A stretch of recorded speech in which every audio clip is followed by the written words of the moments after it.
When talking about chemical bonding, we might wonder, why do atoms form chemical bonds? And that would be a great place to start.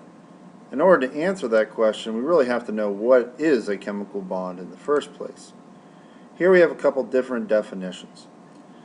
If we look closely at these different definitions, we will notice that they mention that there's a force of attraction or a link or a linkage between two things, either atoms or ions.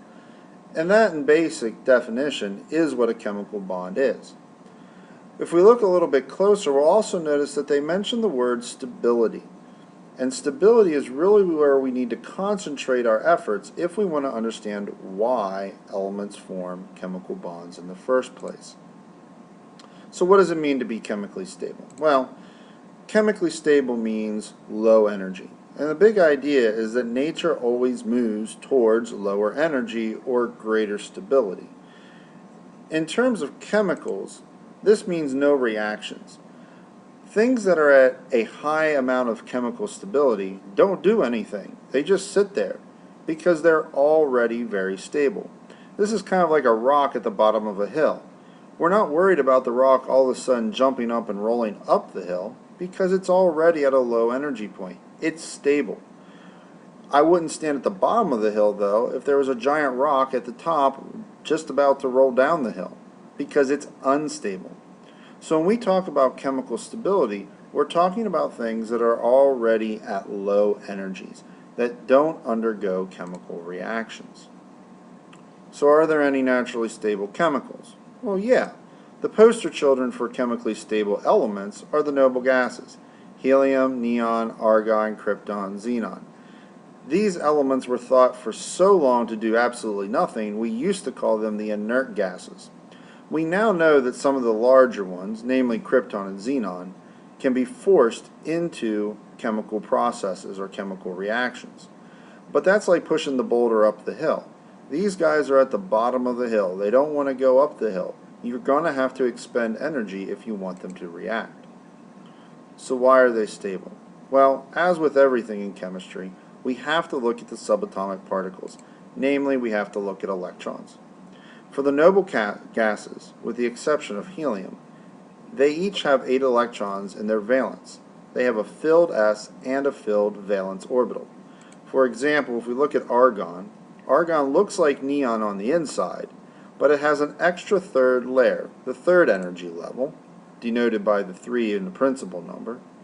And in that third energy level, it has 2 electrons in the s and 6 electrons in the p, for a total of 8 valence electrons.